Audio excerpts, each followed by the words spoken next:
Eu acredito que se eu morresse 10 vezes, nas minhas 10 vidas, eu escolheria ser policial.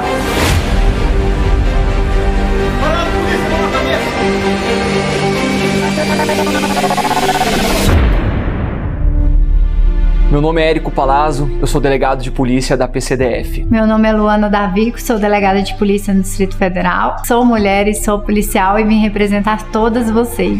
E trabalhar na PCDF pra mim é um grande orgulho. É acordar todo dia de manhã, ir pra delegacia sabendo que eu não gostaria de estar em nenhum outro lugar a não ser lá. Eu sou o Douglas Vargas, sou professor aqui do Grande Curso Online e sou agente da PCDF. E a maior parte das opiniões que eu recebi foi de que, cara, por que você quer fazer isso? Você já tem um emprego, você já está estabilizado e tudo mais. Será que você tem vocação? Às vezes você já tem esse instinto policial, só ainda não está no cargo. E a vocação nunca é uma certeza. A vocação, o que eu sempre digo? Você tem que tentar. Você tem que ir lá, experimentar e viver aquilo e tomar a sua decisão. Então você escolhe não só uma profissão, mas você vai ter reflexo na sua vida pessoal, nos seus relacionamentos, um reflexo muito positivo. Então ser PCDF é ter uma oportunidade de encontrar inúmeras vocações que você nem imagina quando você ainda está estudando. Então você pode atuar tanto na área que eu atuo de operações especiais, quanto em áreas técnicas, de informática, de perito. Então ela abrange uma série de especializações que, dependendo do seu perfil, da sua vontade, você pode atuar e ser bastante feliz se você fizer. E eu estudava para concursos públicos e de repente foi publicado o edital da PCDF e me deu vontade de fazer esse concurso porque era muito semelhante ao que eu vinha estudando.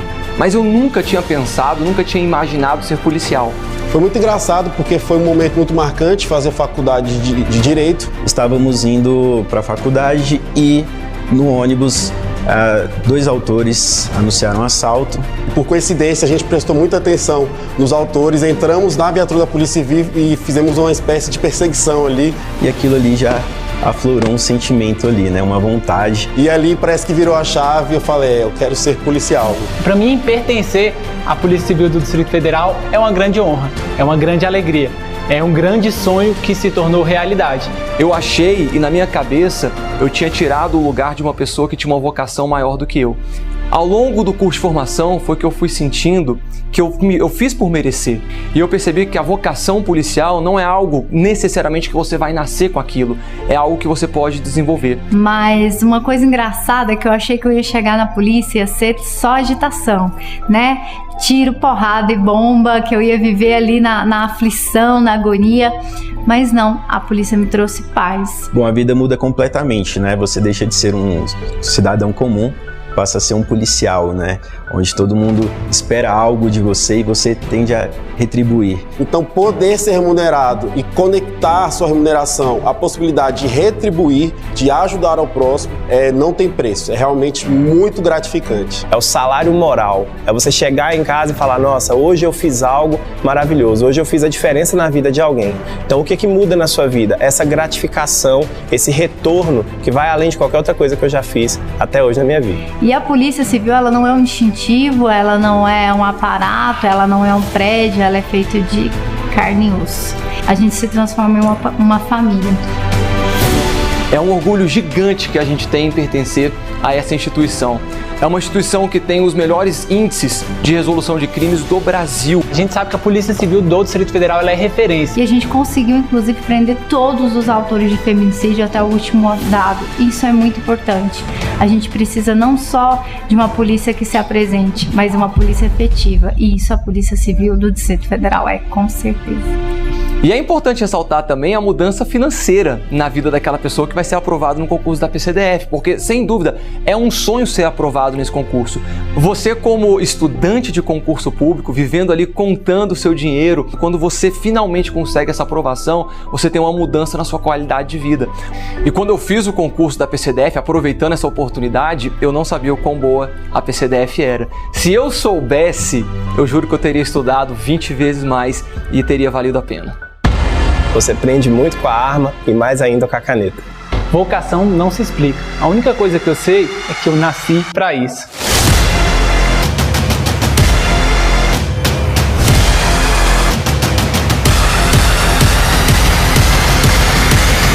Eu acredito que se eu morresse 10 vezes, nas minhas 10 vidas, eu escolheria ser policial.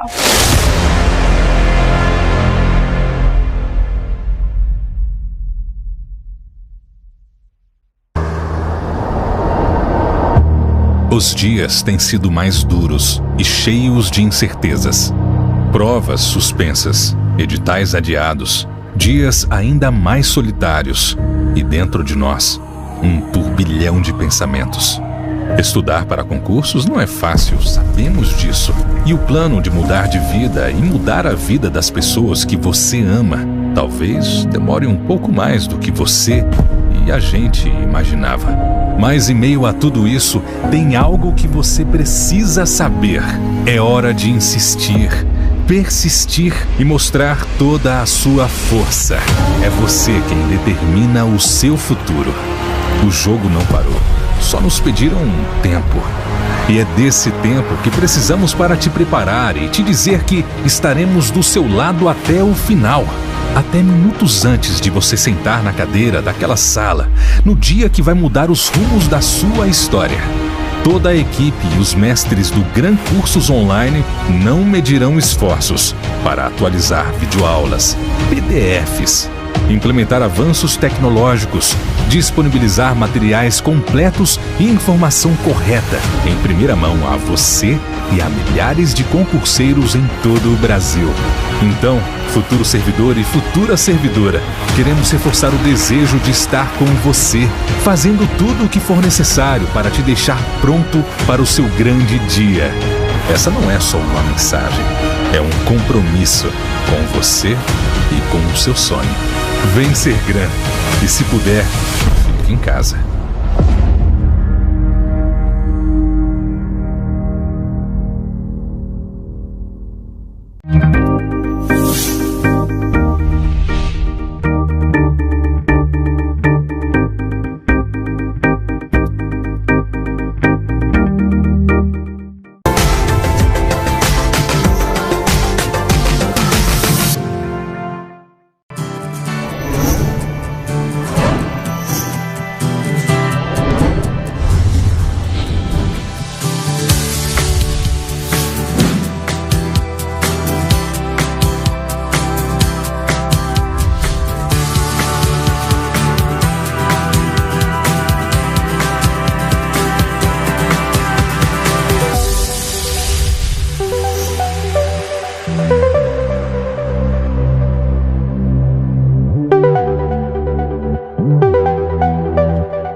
Eu tenho um aviso rápido para você. O seu evento ao vivo vai começar daqui a pouquinho. Mas antes, eu gostaria de fazer um pedido. Que você assinasse nosso canal no YouTube e ativasse as notificações clicando no sininho. Ao fazer isso, você vai receber todo o conteúdo que produzimos por aqui. Entrevistas, bate-papos, maratonas, aulões ao vivo, mentorias e muito mais. Tudo voltado à sua aprovação e à sua mudança de vida.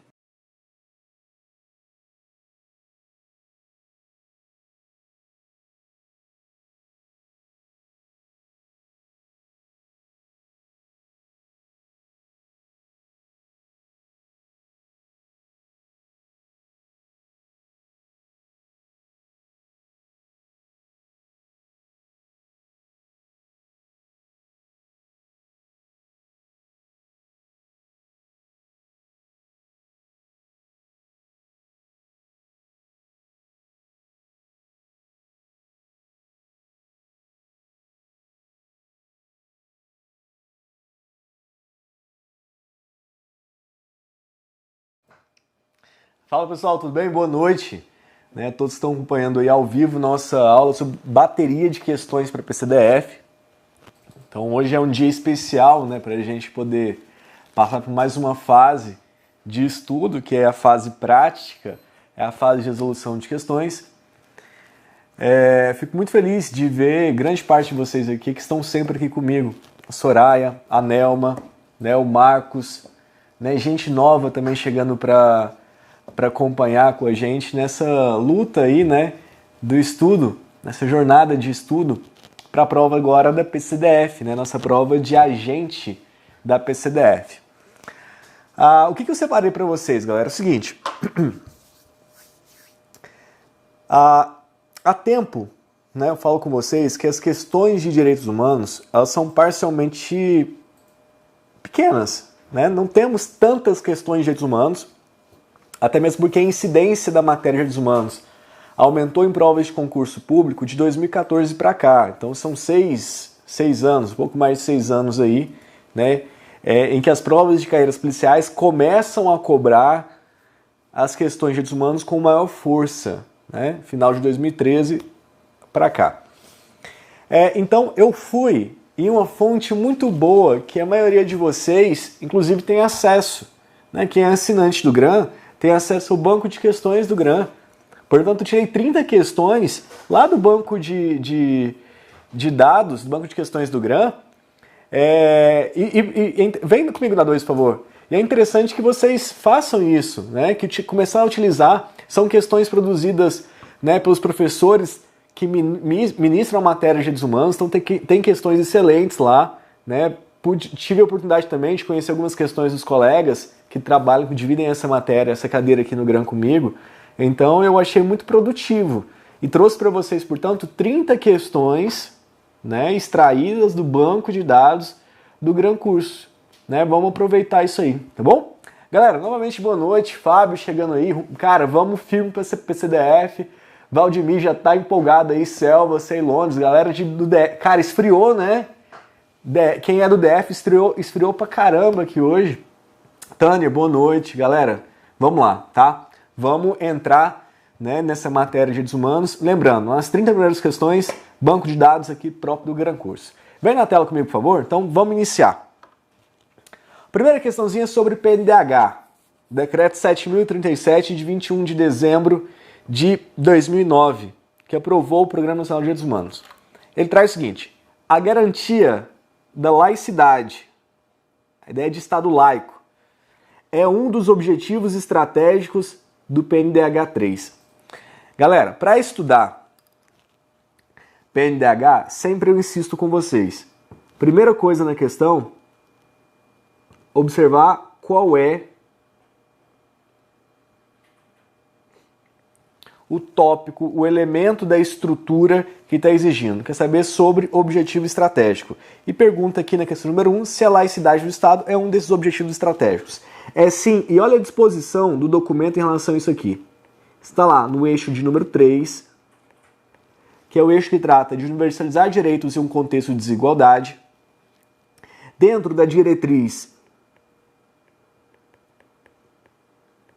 de número 10,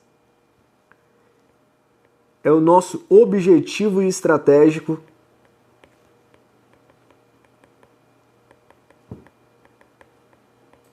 de número 6. A garantia da laicidade do Estado, portanto, é sim um dos objetivos estratégicos do PNDH 3. Questão de número 1, questão correta, tá? Questãozinha correta. Para quem nunca estudou PNDH, vem comigo, por favor. Para quem nunca estudou PNDH, está iniciando agora, às vezes está pegando a primeira aula de direitos humanos agora, é um documento, né, que traz aí o norte para a Política Nacional de Direitos Humanos. No tópico da PCDF, você vai encontrar lá, né, o tópico chamado Política Nacional de Direitos Humanos. Se não me engano, é o tópico 5 do edital de vocês. Dentro da Política Nacional de Direitos Humanos, o que nós estudamos? Decreto 7.037, o Programa Nacional de Direitos Humanos. Nós já tivemos 3 programas nacionais, PNDH 1, né, do governo Fernando Henrique Cardoso, na década de 90, 1996, o PNDH 2 do governo Lula, e o PNDH 3, o PNDH 2 do governo Fernando Henrique Cardoso, em 2002, e o PNDH 3, esse que está em vigor, que vai ser cobrado na prova de vocês, ele é de 2009 e é do governo Lula. Ele é o nosso atual Programa Nacional de Direitos Humanos, tá? Então muito cuidado com ele. E a dica que eu sempre dou para iniciar o estudo sobre o Programa Nacional de Direitos Humanos é você compreender a estrutura do documento. Esse documento ele tem a estrutura de uma pirâmide, vamos dizer assim, né, em relação a tópicos e subtópicos. Nós temos 6 eixos orientadores no topo da pirâmide. nós temos 25 diretrizes, nós temos 82 objetivos estratégicos e 521 ações programáticas. O foco para vocês na PCDF vai ser eixo, diretriz e objetivos estratégicos, tá? E aí, dentro disso, nós vamos alinhar as melhores estratégias para a área específica de carreiras policiais. Beleza? Então vamos seguir na questão. Olha lá, a próxima questão ainda é sobre o PNDH. Questão número 2 traz o seguinte: o PNDH prevê direitos de primeira geração, segunda geração e terceira geração. PNDH 3, tá? PNDH 3 prevê direitos de primeira, segunda e terceira geração. Galera, falou em gerações de direito, essa questão aqui ela está combinada com o tópico Teoria Geral dos Direitos Humanos. Primeira geração, segunda geração e terceira geração de direitos humanos. Quando a gente fala em primeira geração de direitos humanos, que é tópico que vocês estudam lá também em constitucional, tá? Só que lá em constitucional a gente utiliza o termo gerações dos direitos fundamentais. Primeira geração são os direitos associados à liberdade. Segunda geração, igualdade. Terceira geração, fraternidade ou solidariedade. Quando nós falamos em direitos de liberdade, aqui estudamos, olha, os chamados direitos civis e políticos. Em igualdade, estudamos direitos sociais, econômicos e culturais. E em fraternidade, nós estudamos os chamados direitos difusos e coletivos. Direitos difusos e coletivos. Bom, para vocês terem ideia de alguns exemplos, né, direitos civis: vida, direito de liberdade, liberdade em lato sensu, porque a gente poderia falar aqui, olha, em liberdade de locomoção, liberdade de expressão, opinião, liberdade religiosa. Direito à propriedade.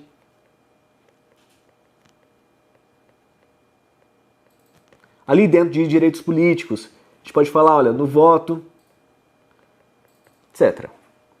Segunda geração, falamos, olha só, em educação, falamos em trabalho, falamos em direito à saúde. São direitos de segunda geração, direitos sociais, econômicos, culturais. E direitos de fraternidade, olha só, vou trazer para vocês o que mais cai em prova. Meio ambiente, sem dúvida nenhuma. O direito ao meio ambiente equilibrado é o mais cobrado em provas de concurso público. Mas não só isso. A gente pode falar direito ao progresso, direito do consumidor. Para alguns doutrinadores, para alguns, vou até fazer essa ressalva aqui, olha. Direito à paz pode ser um direito de terceira geração, um direito difuso coletivo. Algo importante, olha só, direito à comunicação como um direito difuso e coletivo. Galera, atenção para isso aqui. Tá? Atenção para isso aqui. Vem comigo, por favor. A questão é bom porque dá a oportunidade de a gente aprofundar alguns temas. Quando a gente fala em direito de expressão, direito de opinião, é diferente de direito de comunicação. Vamos separar isso aqui. Quando a gente fala em expressão, opinião, são direitos de primeira geração, né? Direito de liberdade de expressão, direito de liberdade de opinião, liberdade de pensamento. Isso são direitos, né, de primeira, de liberdade. Agora, olha a sacada. Se cair na sua prova, direito de comunicação está muito mais ligado ao direito de acesso aos meios de comunicação. Exemplo, isso aqui, olha, celular. Então você entra em redes sociais, né, para utilizar redes sociais como meio, né, de expressar, como meio de opinião, você está utilizando isso aqui como meio de comunicação. E a comunicação, enquanto veículo, ela é direito de terceira geração, direito de fraternidade, é um direito difuso e coletivo. Então, muito cuidado com isso. É muito próximo, entendeu? E dá para confundir. Mas uma coisa é expressão, liberdade de expressão, direito de primeira. Você está lutando contra o Estado para exercer isso.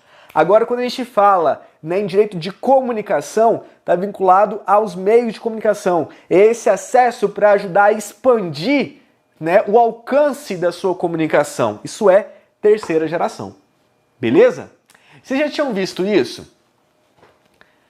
Me respondam no chat, por favor. Essa ideia do direito à comunicação, vocês já tinham visto isso? Isso caiu em prova no passado, tá? Eu trouxe isso para vocês porque isso foi recentemente cobrado em prova de concurso público. Então fica a ideia, né, para diferenciar direito de expressão com direito de comunicação na hora da prova. Beleza?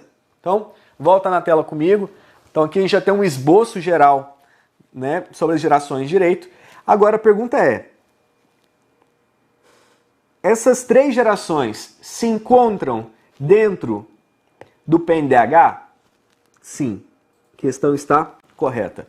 Nós temos vários pontos do PNDH falando sobre liberdade. Nós temos direitos sociais, econômicos e culturais, né? Nós vamos falar sobre educação, nós vamos falar sobre trabalho, saúde, está previsto no PNDH. E a terceira geração, que sempre é a dúvida que paira nos documentos de direitos humanos, se ele está lá ou não, é só lembrar disso aqui, olha, do meio ambiente. O meio ambiente, assim como o direito do consumidor, eles estão previstos lá no eixo de número 2, que trata do desenvolvimento e direitos humanos. Desenvolvimento sustentável. Teve um colega aqui no chat até falou o seguinte, olha, professor, sustentabilidade também, terceira geração, sim, tá? Sustentabilidade é um direito de terceira geração. E então, provando que a questão está correta, é só dar uma olhada no eixo 2, que fala sobre desenvolvimento de direitos humanos. Lá consta direito sobre meio ambiente e sobre consumidor. Beleza? Então, fica a dica aí em relação a esse direito de comunicação, que eu acho bem importante para a prova de vocês. Questão de número 3. No tocante às características dos direitos humanos, julgue o seguinte item. Vamos lá. Sendo uma das características dos direitos humanos a universalidade, pode-se afirmar que figuram como titulares desses direitos todas as pessoas pertencentes a um determinado Estado, desde que atendam a requisitos juridicamente especificados em seu texto constitucional, como, por exemplo, condições para aquisição de cidadania. Galera, se a própria questão quis trabalhar a característica da universalidade, não dá para falar em restrições, né, ou cumprimento de requisitos, como trouxe a questão. Quando a gente fala no princípio ou na característica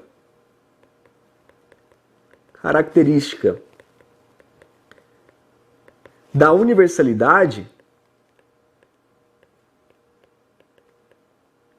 nós devemos lembrar que os direitos humanos são para todas as pessoas, todos os seres humanos, e sempre combinar essa característica da universalidade com a característica da não distinção.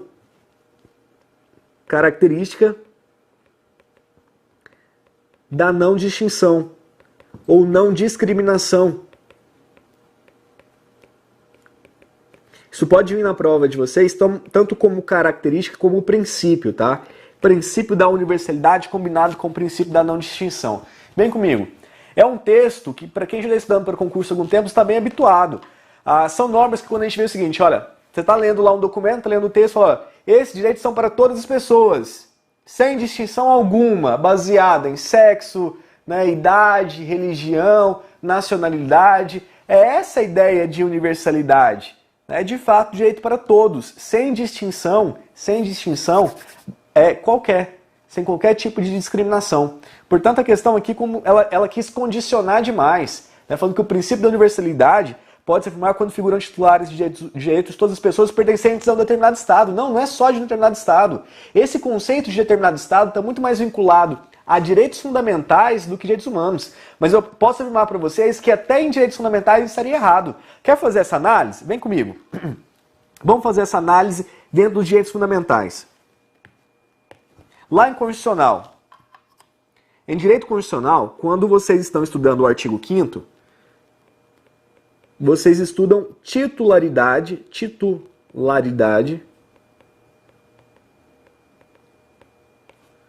dos direitos fundamentais.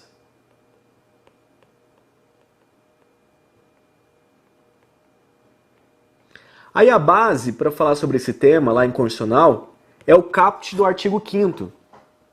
A gente pega lá o caput do artigo 5º, que traz o seguinte para a gente. Todos são iguais perante a lei, garantindo-se aos brasileiros e aos estrangeiros residentes do país a inviolabilidade da vida, liberdade, igualdade, segurança e propriedade. Tá, então, de acordo com o artigo 5º caput, nós vamos colocar aqui, olha, brasileiros são titulares de direitos fundamentais. Como o nosso artigo 5º não diferencia brasileiro, nós vamos entender que é tanto nato quanto naturalizado. O nato e o naturalizado. Além disso, o que o nosso artigo 5º traz pra gente? Ele traz lá a ideia dos estrangeiros residentes.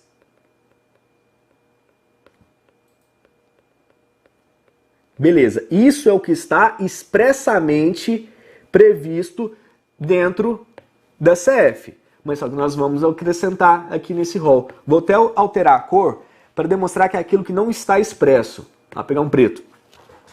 A gente vai colocar também, olha, os estrangeiros que estão de passagem pelo território nacional. Turista. Turista vai ser titular de direito fundamental? Óbvio. Apátrida vai ser titular de direito fundamental? Óbvio. Se a nossa legislação, se a lei brasileira alcançar apátrida, qualquer um desses sujeitos, esse sujeito será titular de direito fundamental. Vem comigo.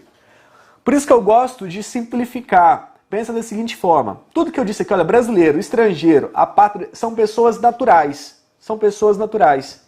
Qualquer pessoa natural que for atingida pela lei brasileira, pela legislação brasileira, será titular de direitos fundamentais. Conclua dessa forma que é muito mais simples, porque você amplia o leque e entende a razão, tá? E entende a razão. Então, qualquer pessoa alcançada pela lei brasileira será titular de direitos fundamentais. Tá? Estou falando de pessoas naturais, mas a gente pode ir além. Quer ver? Vem na tela. Nós vamos acrescentar aqui, olha, no nosso esqueminha, pessoas jurídicas. Falamos ali em cima de pessoas naturais, porém pessoas jurídicas também são titulares de direitos fundamentais. Quer ver um exemplo de direito fundamental da pessoa jurídica? Direito à propriedade. Direito à honra. Poxa, quer dizer que uma pessoa jurídica tem direito à honra? Vem comigo. Tem, sem problema nenhum. Sem problema nenhum. Inclusive, até o direito penal vai tutelar o direito à honra nos crimes de difamação e calúnia contra a empresa. Difamação, quando imputado a uma empresa, é um fato que não seja considerado crime.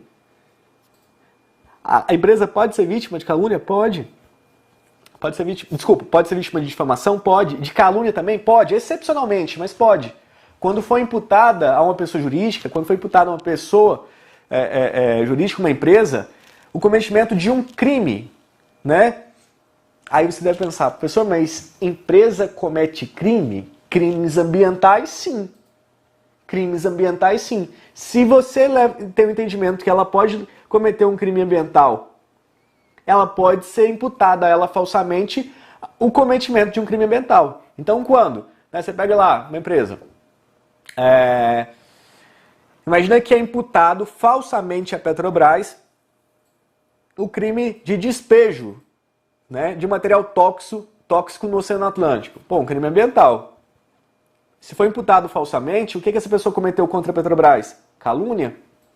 Então, excepcionalmente, pode-se sim, tá? Excepcionalmente pode, né, as empresas serem vítimas de calúnia. Injúria não, porque injúria fere a honra subjetiva e não é o caso.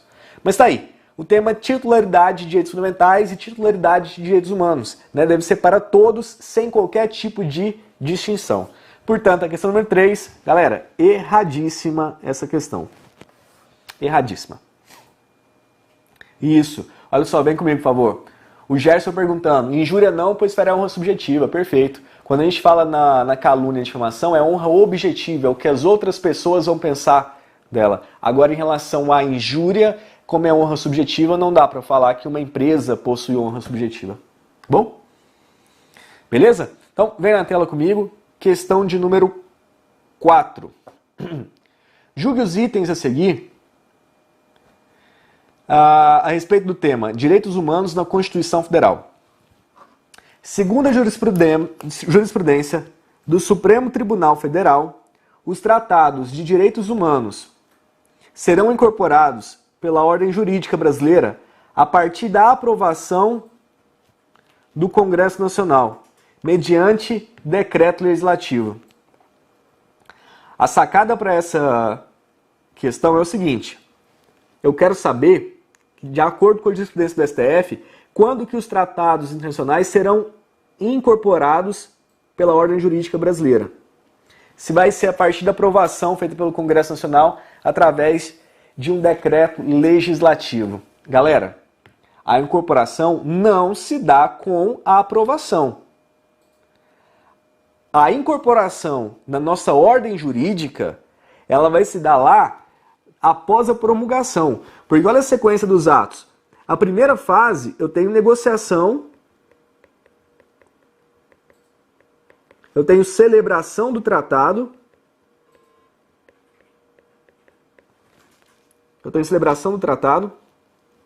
eu tenho aqui a assinatura do tratado, aí posteriormente eu tenho o referendo, que é a fase de aprovação. Mas não dá para afirmar que esse é o momento em que ele vai ser incorporado. De fato, aqui, olha, essa aprovação, ela se dá mediante decreto. O erro da questão não é isso. O Congresso Nacional, quando ele está aprovando um tratado internacional, ele está aprovando mediante decreto legislativo. Não é esse o erro da questão. É porque, para ocorrer a incorporação, olha só, ainda teremos a fase de ratificação. Depois da ratificação, nós temos a promulgação. Aí sim, a partir do decreto de promulgação, é que eu tenho, de fato, a incorporação. Porque, olha, ratificação, lembra desse esqueminha? Efeitos externos. Promulgação, efeitos internos no nosso ordenamento jurídico. Então, é aqui, olha, que vai ocorrer, de fato, essa incorporação pela ordem jurídica. E essa promulgação, ela vai se dar também mediante decreto.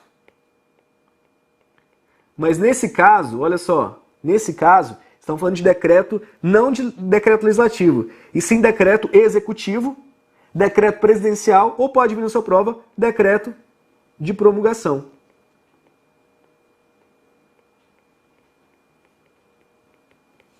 Vem comigo, por favor. Qualquer nomenclatura adotada vai estar correta nesse finalzinho aqui.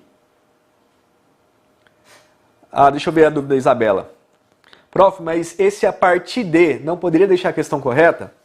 Segundo a jurisprudência do STF, os tratados de direitos humanos serão incorporados pela ordem jurídica brasileira a partir da aprovação? Não, justamente porque esse a partir, Isabela, ele já está dando a ideia que ele foi incorporado.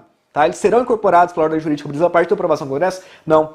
É tão verdade isso, Isabela, que nesse período aqui, olha, quer ver? Entre a aprovação do Congresso e a ratificação, se o presidente da República não quiser, né, que tenha validade esse tratado aprovado, o presidente da República nem ratifica. Então, prefeito de incorporação não é suficiente, tá? Não é suficiente. Eu preciso seguir toda essa linha. Porque eu posso ter um tratado que foi aprovado pelo Congresso Nacional e ele perder completamente seus efeitos. Ele não vai, aquela aprovação, aquela votação não valer para nada, caso o presidente da República não queira depois ali ratificar aquele tratado. A leitura do artigo 49, inciso 1º da CF, se for feita uma interpretação gramatical, ela causa um errôneo entendimento sobre esse processo legislativo. Porque lá está escrito assim, olha, Isabela, compete exclusivamente ao Congresso Nacional resolver definitivamente sobre tratados. Quando coloca esse resolver definitivamente, dá essa sensação, né, que vai ser a palavra do Congresso Nacional ali, né, acerca da aprovação, que vai resolver tudo sobre essa incorporação no tratado, mas não é. Esse resolver definitivamente está muito mais no aspecto de, no sentido de autorizar a vinculação. Agora, autorizar a vinculação, ele ainda passa a bola para o presidente, porque quem dá a palavra final é o presidente da República, tá bom? Beleza?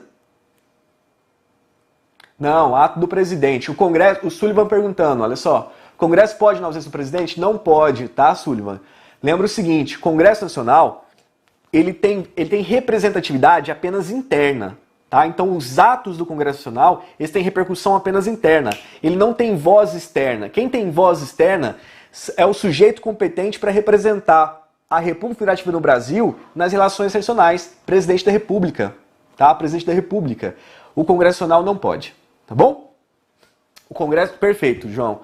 O Congresso só referenda, tá? Ele só confirma, desculpa, ele só aprova. Aí depois tem que passar a confirmação pelo presidente da República, que é a ratificação. Agora, deixa eu fazer um detalhe com vocês aqui na mesa, por favor. Olha só, esse decreto de promulgação aqui, ele pode vir com 3 nomes. Se você encontrar na sua prova isso aqui com o nome decreto executivo, vai estar certo. Se você encontrar como decreto presidencial, também estará correto, assim como o decreto de promulgação, que é o mais específico de todos eles. Tá? Não vou falar que é o mais correto, porque não é isso, mas é o mais específico. E por quê? Que de qualquer forma vai estar correto se utilizar qualquer um desses termos? Porque olha só, a promulgação é feita pelo presidente. Essa promulgação aqui é feita pelo presidente da República. Portanto, fica correto afirmar que vai ser através do decreto presidencial. Mas o presidente da República representa qual dos 3 poderes? Poder executivo. Por isso que é correto também afirmar que é um decreto executivo. E em espécie, dentre os decretos do presidente da República, esse decreto que eu estou utilizando agora, em espécie, é um decreto de promulgação. Por isso que das 3 formas que vocês encontrarem em prova, estará correto. Tá bom? Estará correto. Então vamos lá. A questão de número 4. Ela está, a parte da aprovação congressional, mas diante do decreto legislativo, ela está errada, tá? Questão errada. Vamos lá, vamos seguir, próxima questãozinha, questão número 5. Julgue o item a seguir a respeito do tema de direitos humanos na Constituição Federal. O Brasil submete à jurisdição do Tribunal Penal Internacional, a cuja criação tem manifestado adesão, conforme o dispositivo inserido na Constituição Federal de 1988, pela emenda constitucional de número 45 do ano de 2004. Perfeito. É o parágrafo 4º, né? Você pega lá o artigo 5º, parágrafo 4º da Constituição Federal, ele fala que o Brasil submete a jurisdição do TPI. E, de fato, esse parágrafo 4º foi incluído pela emenda constitucional de número 45 do ano de 2004. Portanto, questão de número 5, correta. Próxima questão, questão número 6. Julgue o item a respeito do tema de direitos humanos na CF. Pela emenda constitucional número 45 de 2004, estabeleceu-se uma diretriz acerca da hierarquia dos tratados internacionais de direitos humanos, ao prever que os tratados e convenções internacionais sobre direitos humanos que forem aprovados em cada casa do Congresso Nacional, em 2 turnos, por 3/5 dos votos dos respectivos membros, serão equivalentes às emendas constitucionais. Perfeito, trouxe a essência do artigo 5º, parágrafo 3º do CF. 2 casas, 2 turnos, 3/5 dos votos serão equivalentes à emenda constitucional. Portanto, a 6, correta. 7. Guiando-se pelo modelo internacional advindo após a Segunda Guerra Mundial, a Constituição da República Federativa do Brasil de 88 consagrou um modelo extremamente fechado em relação ao sistema internacional de proteção dos direitos humanos. Haja vista que os direitos e as garantias expressos na Constituição podem excluir outros direitos decorrentes dos tratados do qual o Brasil seja signatário. Cara, muito errado isso aqui. Muito errado essa questão. Primeiro erro. O modelo brasileiro, ele não é fechado, tá? O nosso modelo é aberto. Nós estudamos lá no parágrafo 2º da CF que a enumeração dos tratados, olha só, enumeração dos direitos fundamentais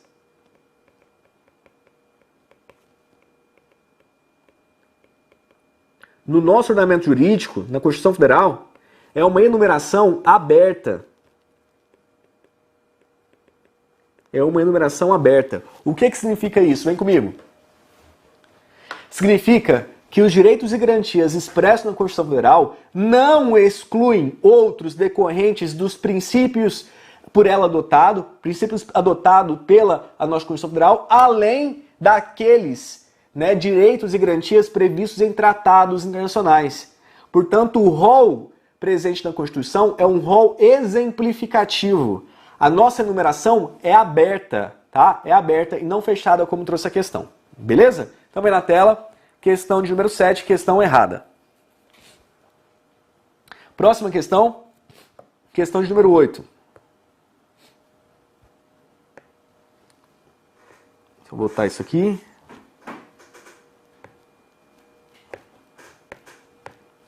Foi. Olha lá, questão número 8. Quanto à afirmação histórica dos direitos humanos, julgue os itens. Pelo Habeas Corpus Act de 1679, regulamentou-se a garantia para proteger a liberdade de locomoção, tornando-se a matriz de todas as garantias que vieram a ser criadas posteriormente, para a proteção de outras liberdades fundamentais, como, por exemplo, o juízo de amparo na América Latina. Galera, Habeas Corpus Act, ou Lei de Habeas Corpus, é criada na Inglaterra, ele traz justamente os procedimentos, a procedimentalização do Instituto do Habeas Corpus. O Instituto Habeas Corpus já era citado no direito inglês desde a Magna Carta. Na Magna Carta já se falava no Instituto do Habeas Corpus, mas ele não era procedimentalizado. Ele foi procedimentalizado aqui, na Lei de Habeas Corpus, já no século XVII. Na Magna Carta, lá em 1215, ele ainda não estava regulamentado. E esse instrumento, né, esse documento histórico, chamado Habeas Corpus Act, ele vai acabar inspirando outras formas de proteção de liberdades fundamentais. E o exemplo que sempre cai em prova é esse aqui, é o juízo de amparo. O juízo de amparo foi criado no México. É um instrumento de garantia de direitos fundamentais contra o Estado, né? Garantia aí de proteção de liberdades fundamentais, assim como o habeas corpus. Portanto, questão número 8, ela está corretíssima. Beleza? A próxima questão, questão de número 9. A Magna Carta, esse documento é importantíssimo para a prova de vocês, tá? A Magna Carta Libertatum foi um documento datado de 1215, correto? Advinda do contexto da Revolução Francesa, por meio da qual foram enumerados direitos humanos entendidos atualmente como direitos de primeira geração. Cara, muito errado isso aqui.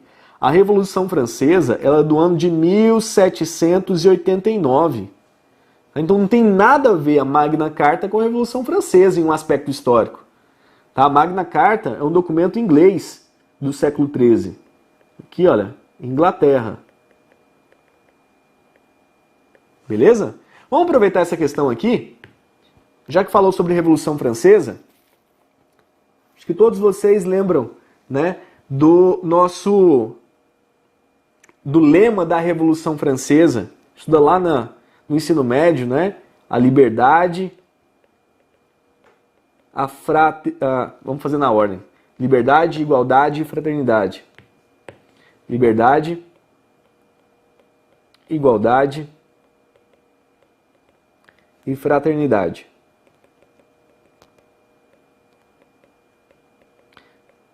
Hoje nós, inclusive, utilizamos o lema da Revolução Francesa para fazer uma correlação com as gerações de direitos. Primeira, segunda e terceira. Aí vem uma pergunta em prova. Né? Vê se vocês estão espertos com isso aqui. Se perguntar na hora da prova de vocês sobre quais gerações, vem comigo, sobre quais gerações de direitos humanos foram abordadas, foram tratadas na Revolução Francesa. O que a gente marca? As 3. Liberdade, igualdade e fraternidade foram tratadas como direitos na Revolução Francesa?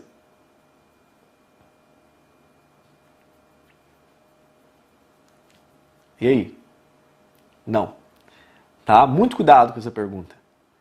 Apesar da Revolução Francesa trazer como lema liberdade, igualdade e fraternidade, a Revolução Francesa, lá com o documento chamado Declaração de Direitos do Homem e do Cidadão Francês, do mesmo ano da Revolução, 1789, aborda somente direitos civis e políticos. Portanto, aborda apenas direitos de liberdade. Tá? Não é tratado na Revolução Francesa direitos de segunda e nem direitos de terceira geração. Tá bom? Muito cuidado com isso. Muito cuidado. Os direitos de segunda geração, eles só serão tratados em documentos a partir, olha só, de 1917. Então, só no século XX. Tá bom? Direitos sociais, direitos de segunda geração, é daqui em diante, olha. Da Constituição Mexicana em diante. Os documentos que precedem a Constituição Mexicana são documentos exclusivamente de direitos de primeira geração, direitos civis e políticos, tá? Direitos civis e políticos. Beleza? Vem comigo. Eu vi muita gente respondendo assim, 1 e 2. É porque talvez vocês estejam confundindo com a Declaração Universal, tá? Quando eu pergunto lá para vocês, na Declaração Universal de Direitos Humanos, aquela de 48, quais foram as gerações trabalhadas? Aí sim, lá na Declaração em 48, primeira e segunda. Agora, na Revolução Francesa, se perguntar, galera, somente primeira geração, tá? Somente direitos de liberdade. Igualdade e fraternidade é citado por diversas vezes no documento da Revolução Francesa, mas apenas como lema, tá? Como espírito de igualdade, de fraternidade, mas não foram arrolados direitos, tá? Não foram arrolados direitos. Beleza? Não. A mulher já podia votar? Não. Podia não, tá, Sullivan? Cara, o México foi extremamente revolucionário, Gerson. Mas existe todo um aspecto histórico por trás disso que eu acho muito interessante, Gerson. Por que o México desenvolveu muito rápido?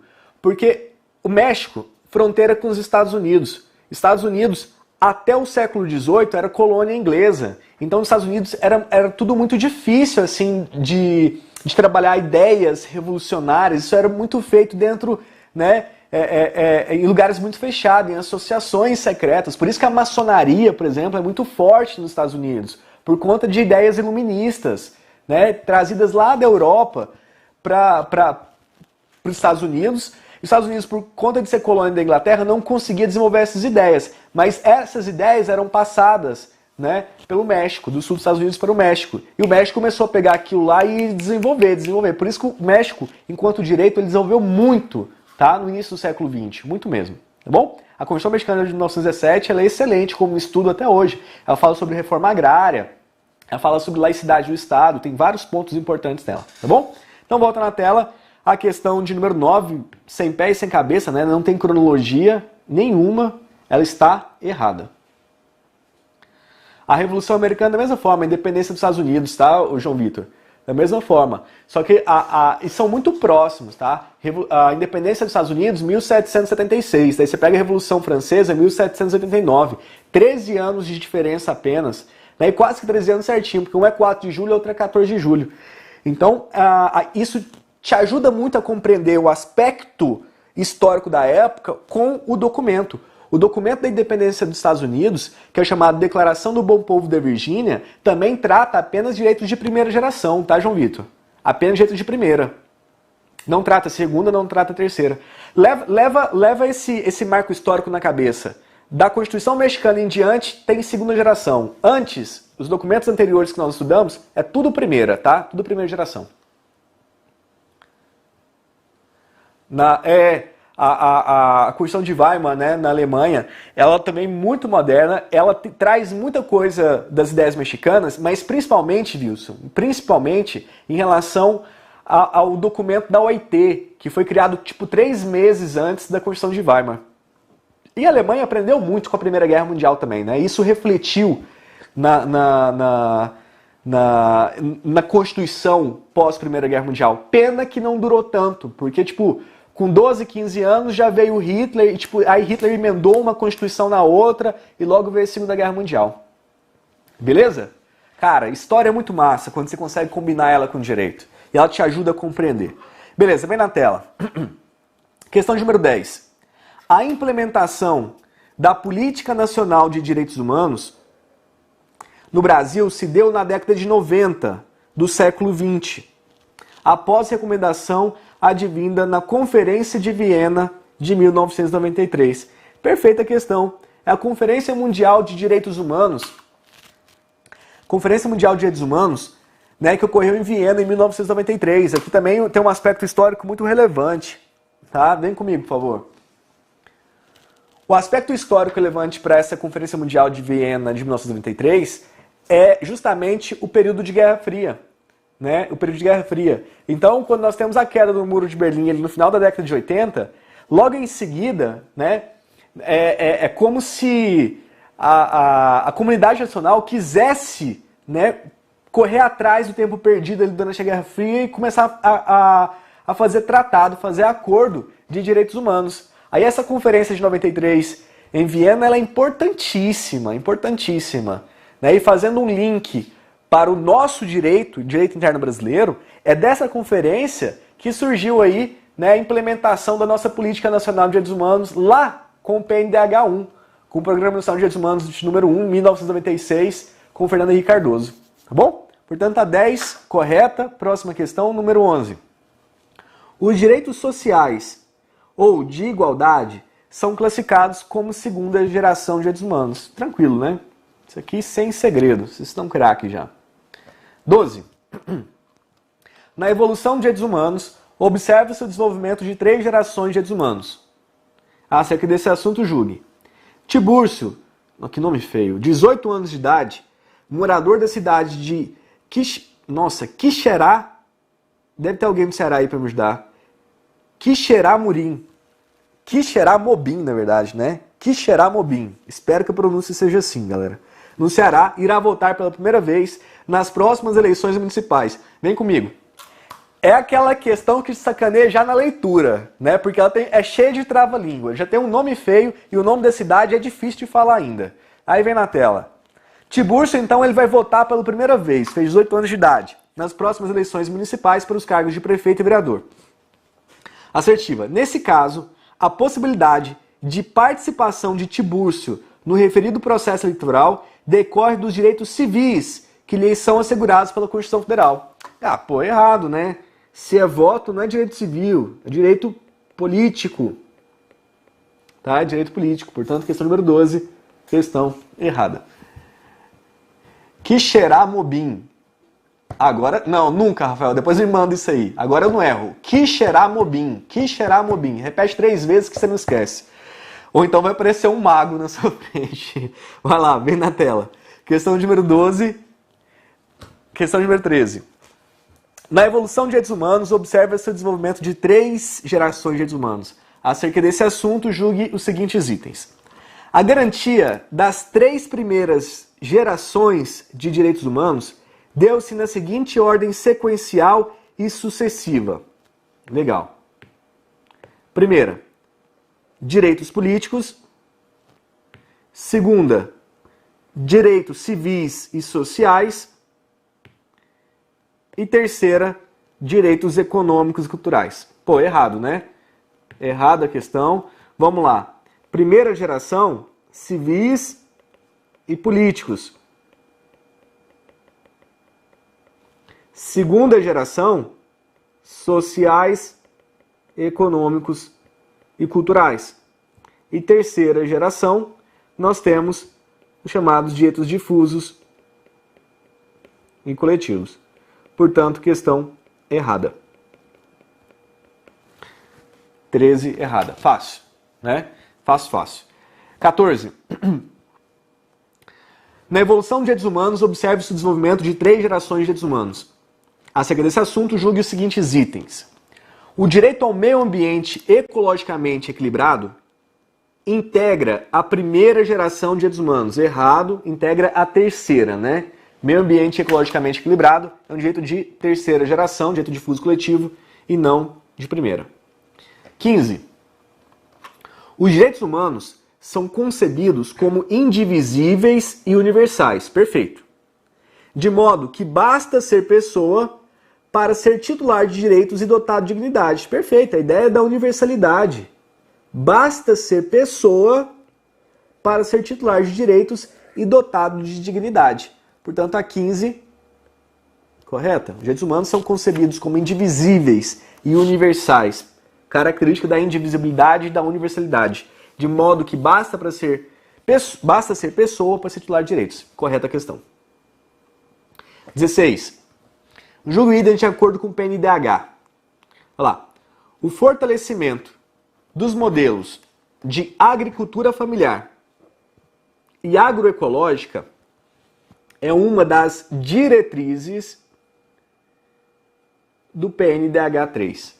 Novamente, eu insisto com vocês, toda vez que for fazer questão sobre o PNDH, você vai lá no componente estrutural e destaca o componente que a questão está pedindo. Porque nesse caso aqui, olha, muita gente ia cair, né? Muita gente ia cair nesse peguinha. Olha só. A agricultura familiar e agroecológica, ela está de fato prevista dentro do PNDH, mas não como uma diretriz, e sim como um objetivo estratégico. Olha só. Objetivo de número 2. Fortalecimento de modelos de agricultura familiar e agroecológica. Portanto, a questão está errada, galera, somente por conta do componente estrutural, tá? Porque, de fato, o texto compreende o PNDH 3, mas ele não está previsto como diretriz, e sim como um objetivo. É um objetivo estratégico. Sacana, né? Tem que tomar cuidado com isso aqui, tem que tomar cuidado. E é só ter intimidade. Fez questão com o PNDH, isso aqui você vai desenvolvendo uma boa. Próxima, 17. Um dos objetivos estratégicos do PNDH 3 é a modernização da política de execução penal, priorizando a aplicação de penas e medidas alternativas à privação de liberdade. E também a melhoria do sistema penitenciário. Olha lá, qual que é a técnica? Vai lá no componente estrutural e circula. Ele quer objetivo estratégico. Eu acho que em relação ao conteúdo do texto, tá tranquilo. Todo mundo passou por isso aqui, principalmente porque eu sei que tem gente acompanhando a aula aí que estava estudando para o DPEM. Lá no DPEM a gente bateu muito nisso aqui. Muito. Essa aqui é a diretriz 16. Olha lá. Modernização da política de execução penal, priorizando a aplicação de penas e medidas alternativas à privação de liberdade e melhoria do sistema penitenciário. Portanto, a 17 está errada. Errada por quê, professor? Porque o que está previsto na questão é uma diretriz. E o componente pedido na questão foi o objetivo estratégico. Não é um objetivo estratégico, isso aqui é uma diretriz. Uma diretriz do nosso PNDH 3. Beleza? Vem comigo, por favor. Não se assustem. Professor, eu tenho medo de PNDH. PNDH é meu ponto fraco. Cara, não precisa ter medo. Deixa eu te falar. O que mais cai são diretrizes. Então decora as diretrizes, não precisa decorar tudo, são 25. Mas se você decorar 4 diretrizes, eu tenho certeza que você não erra a questão. 4. Não tô pedindo, cara, eu não tô pedindo 600 tópicos não. Se você decorar 4, se você decorar essa aqui, olha, A11, A12, A14 e A16, as diretrizes, caiu uma perguntinha, você consegue compreender o que é objetivo e o que é diretriz. Porque você vai por eliminação. Tá? Não precisa decorar todos os objetivos estratégicos, não tem necessidade. Mas se você lembrar das 4 diretrizes principais para a prova de carreiras policiais, você sabe que naquele contexto alterou o texto, ele está falando de objetivo e não mais diretriz. Então morreu. Morreu, cara. Morreu. Não se preocupe. Decora 11, 12, 14 e 16. Decorou as diretrizes? O resto vai na manha. Eu tenho certeza disso. Tá bom? Também na tela 17, errada. Próxima questão. Questão número 18. Cara, essa questão número 18 é muito boa. Tá? Eu trouxe ela aqui pra gente aprofundar. Vem comigo. Essa questão, ela estava lá no banco de dados. Lembrando, para quem chegou mais tarde, essas questões que eu estou trabalhando aqui hoje são questões que eu extraí do próprio banco de dados do Gran Cursos Online. Então lá no Gran Questões você consegue ter acesso a isso aqui. Inclusive eu fiz questão até de colocar na ordem a numeração para facilitar a vida de vocês. Essa questão número 18, ela não está para carreiras policiais, está para carreira jurídica, tá? Carreira de defensoria pública. Então nível bem mais alto do que normalmente a gente está trabalhando aqui, que é necessário trabalhar com vocês. Mas só que o incidente de deslocamento de competência é um tema tão importante que eu resolvi trazer uma questão mais profunda, tá? Então a ideia é essa, é trabalhar aquele tópico que eu faço lá em Direitos Humanos na Constituição Federal com vocês, do incidente de deslocamento de competência, mas só que aqui vamos dar uma aprofundada, tá bom? Então vem na tela, por favor. Olha a questão número 18. Acerca do incidente de deslocamento de competência, chamado IDC, assinale o item correto. A letra A. O IDC é analisado pelo STF? E aí, certo ou errado? Errado, porque quem analisa o IDC não é o STF, é o STJ. É o STJ que analisa o incidente de deslocamento de competência. Letra B. O IDC pode ser ajuizado pelo Procurador-Geral da República e pelo Defensor Público Geral Federal. Errado. Quem ajuiza é o Procurador-Geral da República. Não há previsão sobre o Defensor Público Geral Federal. Beleza? Então, letra B errada, porque quem suscita, quem ajuiza, é o PGR. Procurador-Geral da República, ele suscita perante quem? Suscita perante o STJ.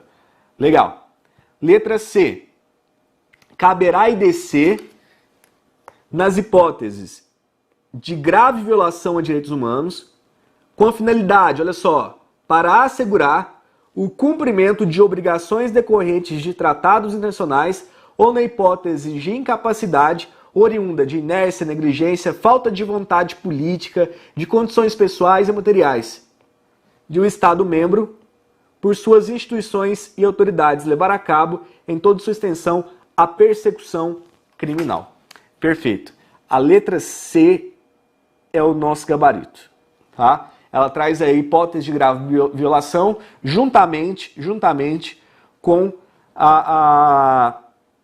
o tópico, né, de finalidade para assegurar o cumprimento dos tratados nacionais do qual a República Federativa do Brasil seja parte. Letra C é o nosso gabarito. Vamos analisar as demais. Letra D.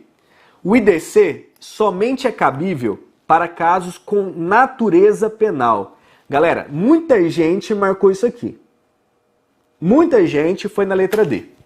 E por que a letra D está errado? Analisa a literalidade do artigo 109, parágrafo 5º comigo aqui.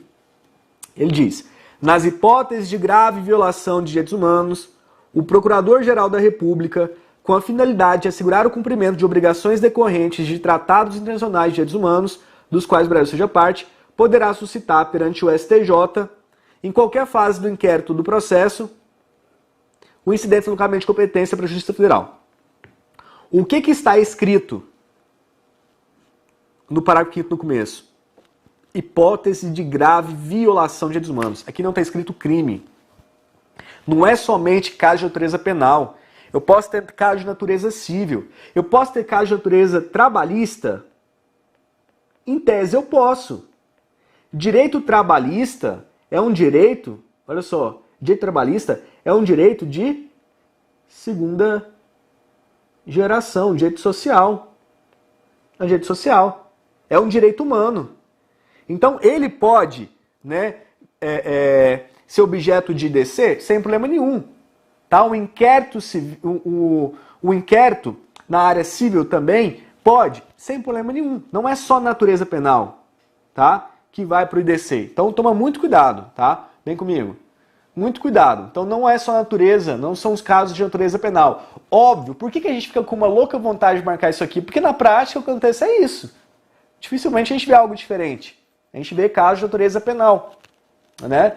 Até mesmo porque a violação ela se torna mais grave, porque são direitos tutelados pelo direito penal, então essa violação se torna mais grave, e também por conta da repercussão do caso. A repercussão do caso é maior.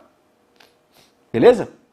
Então vem na tela, letra D está errada e por último letra E. O IDC, o incidente de deslocamento de competência, pode ser manejado se já houver, somente pode ser manejado se já houver processo em trâmite. Errado. Olha só, é em qualquer fase, pode ser na fase do inquérito ou na fase do processo. Portanto, não é só se tiver processo em trâmite. Eu posso fazer também na fase de investigação. Portanto, a letra E é errada. Beleza? 18, portanto, galera, gabarito letra C. Gabarito letra C. Difícil, nível pesado da questão, mas a gente consegue resolver numa boa. Vamos lá, vamos mais uma questão. Eu trouxe aqui os requisitos para deixar o caderno bem completo. A gente fala em requisitos do IDC, a gente pode trabalhar dessa forma. Primeiro, existência de grave violação de direitos humanos. Eu sempre friso com vocês a palavrinha grave, tá? Para a hora da prova. Demonstração concreta do risco de descumprimento de obrigações firmadas pelo Estado brasileiro por meio de tratados internacionais de direitos humanos. E por último, requisito, incapacidade das instâncias e autoridades locais em oferecer respostas efetivas. Esses requisitos, tá, eu extraio não como requisitos doutrinários, tá? Eu extraio como requisitos previstos em julgados do STJ. Julgados do STJ sobre o IDC, ele traz isso aqui como requisitos. E mais um detalhe importante sobre jurisprudência. O STJ afirma que esses requisitos, esses 3 requisitos aqui, olha, eles são cumulativos. São requisitos para que ocorra o IDC e são requisitos cumulativos. Perfeito? Portanto, tá aí a questão número 18, gabarito letra C. 19. A respeito da classificação dos direitos humanos em gerações, idealizada por Karel Vazak, assinale a alternativa verdadeira. Esse tópico, gerações de direitos humanos, é uma teoria relativamente recente, tá, galera? Da década de 70 passada para cá. É idealizada aí por Karel Vazak. Assinale a alternativa verdadeira. Os direitos de primeira geração envolvem direitos de liberdade. Perfeito. Como, por exemplo, o direito à livre locomoção e acesso ao trabalho digno. Opa, acesso ao trabalho digno não é primeira geração. Falou em trabalho digno, isso aqui é segunda geração. Portanto, por conta do finalzinho aqui, olha, a letra A fica errada. Letra B.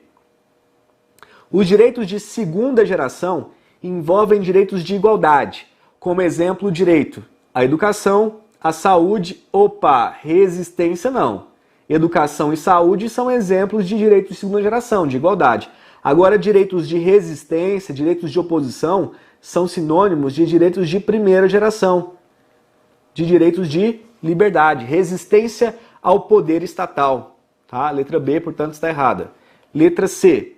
Os direitos de terceira geração envolvem os direitos de fraternidade ou solidariedade, como, por exemplo, o direito ao meio ambiente equilibrado e os direitos culturais. O final deixou errado. Direito cultural é direito de segunda geração. Lembra lá? Direitos sociais, econômicos e culturais. Portanto, letra C, errada. E letra D. Os direitos de quarta geração envolvem o conceito de globalização política, como exemplo do direito à democracia. Sim, tá? De fato, para alguns doutrinadores, a quarta geração envolve direitos de democracia. Os adeptos, né, de Paulo Bonavides, democracia. Nós temos aqui, olha, o direito à informação.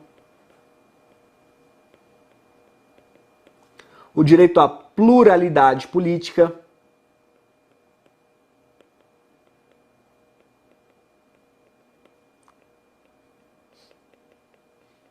Mas lembrando, olha só, isso aqui para o professor Paulo Bonavides. Nós temos também direitos de quarta geração.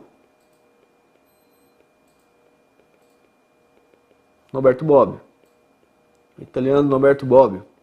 Paulo Bonavides brasileiro. Por Norberto Bobbio, a gente vai tratar aqui, olha, da bioética, da tecnologia. Fechou? Tá aí, letra D. Correta a questão. Vamos lá para a letra E. Os direitos de quinta geração envolvem os direitos difusos coletivos. Errado, direito difuso coletivo é terceira geração. A quinta geração é aqui, olha. Paulo Bonavides entende que o direito à paz seria um direito de quinta geração. Fechou? Portanto, 19, gabarito, letra D de dado. E aí, vem comigo. Galera, fizemos algumas questões. Espero que estão conseguindo acompanhar. Eu vejo pelo chat aí que vocês estão acertando praticamente todas as questões. A ideia é essa mesmo. Eu vou fazer um intervalo pequenininho, né, para você poder correr lá, beber uma água. Eu também vou ali buscar uma água para mim e eu já volto para a gente dar continuidade, tá? A gente vai até às 11h50 mais ou menos hoje. Fechou? Então até mais.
Pessoal, então voltamos, vamos dar continuidade aí à nossa bateria de questões, né, sobre direitos humanos. Vai dormir não, galera. O professor não vai dormir hoje, eu vou ficar a madrugada inteira fazendo material. Vocês também, me acompanhem aí, tá bom? Então vamos lá. Questão número 19, vem na tela, gabarito letra D. Questão número 20. Quanto ao previsto na Constituição Federal de 88, acerca dos direitos humanos, julgue os itens a seguir. 20. A dignidade da pessoa humana é um dos fundamentos da República Federativa do Brasil. E também é um dos princípios inerentes à ordem econômica, conforme estabelecido no próprio texto da Constituição Federal. Essa questão é boa, tá? Aí tem muita gente que já perguntou para mim, professor, isso aí não tem previsão do tópico ordem econômica no edital. Galera, mas vem comigo. Não tem lá, realmente lá em constitucional não tem. Não tá lá expresso ordem econômica. Mas em direitos humanos, tá assim, ó, direitos humanos na Constituição Federal. Então eu entendo o seguinte, qualquer artigo da Constituição Federal que falar sobre direitos humanos pode ser cobrado de vocês. Por isso que eu trabalho o IDC. Incidente de deslocamento de competência, a gente está lá na competência da Justiça, competência da Justiça Federal. Mas eu trago para a aula. Por quê? Porque pode cair, poxa, tá trabalhando direitos humanos. Tá trabalhando direitos humanos. Então aqui também é o mesmo caso, tá bom? Olha só. De fato, primeira parte. Artigo 1º da CF, que fala sobre os fundamentos da República Federativa do Brasil. Fundamentos da RFB. O inciso 3 do artigo 1º trata justamente da dignidade da pessoa humana. Então a primeira parte da questão, sem segredo, ela está correta. Agora, olha a segunda parte da questão. Artigo 170.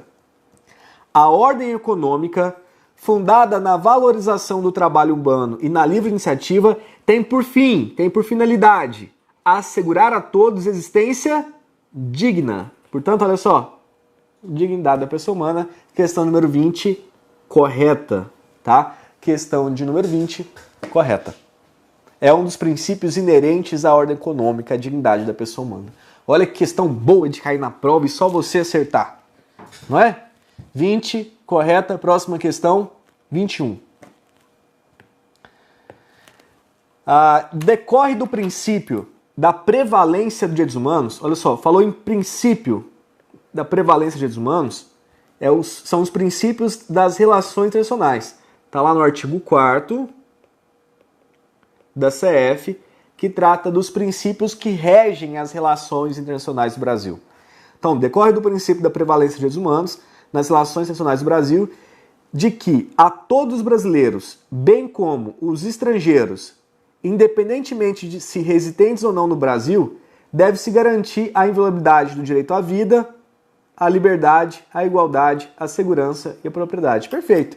É justamente por conta do princípio da prevalência dos direitos humanos que a gente fala dessa titularidade universal dos direitos humanos, dessa titularidade que vai além, né, dos cidadãos brasileiros. Esse termo direitos humanos utilizado lá na CF, ele é bem técnico, tá? Porque ele se refere a uma ordem internacional, a uma ordem de direitos internacional. Portanto, questão número 21, correta. Próxima questão, número 22. Situação, consoante a responsabilidade do Estado em decorrência da violação de direitos humanos, julgue os itens. Situação hipotética. Determinada Assembleia Legislativa de um Estado aprovou lei a qual violava Tratado Internacional de Direitos Humanos, do qual a República Federativa do Brasil seja signatária. Beleza. Aí assertiva.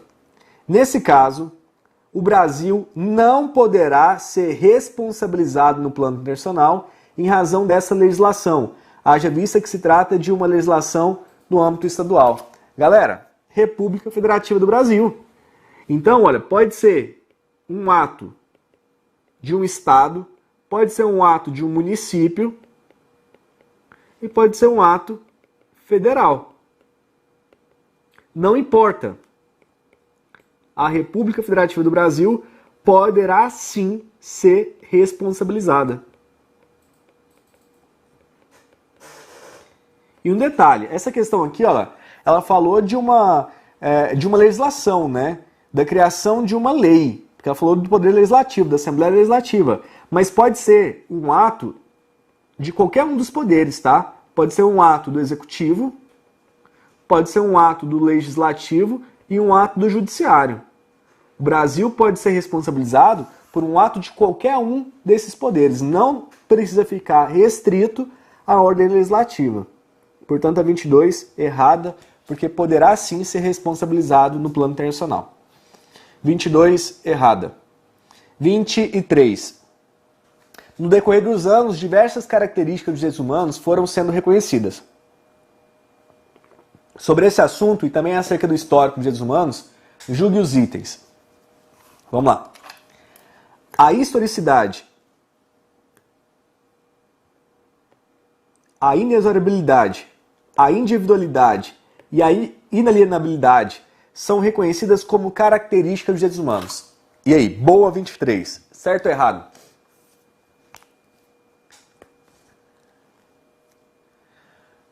Certo ou errado? Galera, é bem sutil, cuidado com essa 23, tá? Ela tá errada. A 23 está errada. E é uma das características que vocês mais estudam. E às vezes, olha só, até o pensamento ele é tão automatizado que você lê e você não percebe o que você leu de errado. Põe na tela. Características dos direitos humanos, a gente não fala em individualidade, a gente fala em universalidade dos direitos humanos e não individualidade dos direitos humanos. A 23 está errada, galera. 23 errada. Tá? Muito cuidado com ele. Vem comigo, por favor. Teve um colega no chat, um pouco mais para cima, que perguntou lá sobre a responsabilidade, se era subjetiva ou objetiva. Não lembro quem foi. Tá? Passou. Deixa eu falar com vocês. Essa responsabilidade, existem duas correntes. Né? Uma corrente que fala que a responsabilidade vai ser subjetiva e outra objetiva. Mas, majoritariamente, foi o Ícaro, né? Ícaro Carvalho. Ícaro leva a corrente objetiva. A responsabilidade será objetiva. É o que prepondera, a melhor doutrina, é o entendimento de doutrina não só brasileira, mas de doutrina internacional. Quando ocorrem as responsabilizações, fica muito claro nas sentenças internacionais que a responsabilidade é objetiva, tá? Então tem gente sim falando em subjetiva, tem parcela da doutrina falando em responsabilidade subjetiva por violação de direitos humanos, mas é mínimo, tá? Leva a objetiva. Fechou? Então vem na tela, essa 23, cara, é sacana, né? É bem sutil mesmo. 24. Julgue os itens de acordo com o decreto 7.037 de 2009, PNDH. Pô, essa aqui é boa. Olha lá. O enfrentamento da violência sexual contra crianças e adolescentes é um dos objetivos estratégicos, marca lá, é um dos objetivos estratégicos do Eixo Orientador 4, que trata de segurança pública, acesso à justiça e combate à violência. O que seu cérebro fez quando leu isso aqui? Enfrentamento da violência sexual contra crianças e adolescentes é um dos objetivos estratégicos do Eixo 4, que trata de segurança pública, acesso à justiça e combate à violência. Certo ou errado? Questão de número 24, galera. Errada. Tá? Errada. O enfrentamento da violência sexual, ele não está no Eixo 4, ele está no Eixo 3. Lá na diretriz de número 8. E é um dos nossos objetivos estratégicos. Olha só, objetivo estratégico de número 4, tá? De número 4, enfrentamento da violência sexual contra crianças e adolescentes. Vem comigo. Existem duas possibilidades que eu vejo como... Essa questão aqui, essa questão é minha, eu tenho certeza. Algumas questões aqui eu vou lendo, eu lembro, né? Que foram produzidas por mim. Essa aqui é uma delas. Cara, com toda a minha mal... Sabe aquele dia que você acorda de mau humor? Né? Aquele dia que você olha pro café e enxerga ódio no café, porque você acordou cedo.